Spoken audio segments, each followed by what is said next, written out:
মলিন মুখ, বাংলাদেশ দলের পারফরমেন্সের মতোই, তার চাইতে মলিন বোধ হয় এই ছবিটা। বাংলাদেশের খেলা বিগ স্ক্রিনে দেখানো হচ্ছে, অথচ দেখার মানুষ হাতে গোনা। এর পেছনের কারণ দুইটা হতে পারে। এক, ঈদের ছুটি, আর দুই, অস্ট্রেলিয়ার বিপক্ষে বাংলাদেশের কাছে দর্শকদের প্রত্যাশাই ছিল কম। বাংলাদেশ জিতবে এমন ভাবনা ছিল খুব কম মানুষেরই।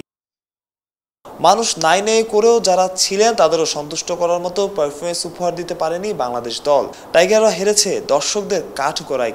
কেন হারলো বাংলাদেশ?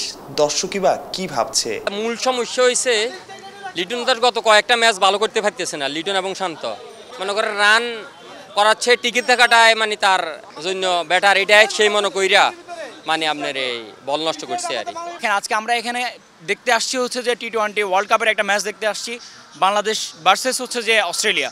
আপনি কি কোনোভাবে মানে এক সেকেন্ডের জন্য মনে হয়েছে যে আমরা আসলে টি-20 ওয়ার্ল্ড কাপের একটা ম্যাচ দেখতে আসছি লিটন দাসের ব্যাটিং দেখে? সেটা কোনোভাবে মনে হয়নি। আমাদের মনে হয়েছিল যে কিভাবে হচ্ছে যে স্ট্রাইকের টিকে থাকা যায়, কিভাবে বলের উপর বল খেয়ে 50-60 বল খেয়ে 5-6টা রান করে স্ট্রাইকে যুদ্ধ করে বাঘের মতো লড়াই করে থাকা যায়, সেটা লিটন দাসকে দেখেই মনে হয়েছিল। আমাদের বরাবরই আমাদের মনে হয়েছিল যে আমরা একটা টেস্ট খেলা দেখতে আসছি, লিটন দাস আমাদেরকে সুন্দর একটা টেস্ট ম্যাচ উপহার দিচ্ছে।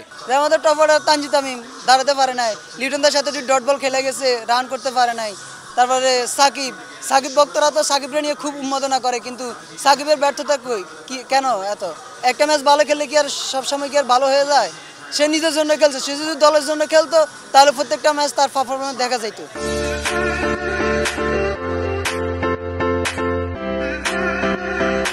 24 ঘন্টা পেরোতেই আবার বাংলাদেশের ম্যাচ, প্রতিপক্ষ ভারত। আশা করাই যায় হেভিওয়েট ভারতের বিপক্ষে বাংলাদেশ যখন মাঠে নামবে, নতুন স্বপ্ন নিয়ে টিভি স্ক্রিনের সামনে বসবেন সমর্থকেরা। হারের ক্ষত ভুলে ভারতের বিপক্ষে ঘুরে দাঁড়াবে বাংলাদেশ, বাঁচিয়ে রাখবে সেমির স্বপ্ন।